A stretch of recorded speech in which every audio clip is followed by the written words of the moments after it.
Now, if you are facing the problem where Snapchat Streak is not sending, today's video I'm going to show you how you can fix it. So this might happen due to temporary glitch in your application itself.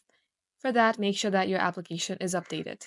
At times, when your application is not updated, it will show you various errors. So for that, head over to your Play Store or App Store, type in Snapchat and make sure that you see open instead of update. If you see update, tap on update and update your app. Another thing you can do is clear the data. For that, head over to your settings, scroll all the way below and tap on apps. Here also you have to search for Snapchat. Once done, scroll below and tap storage.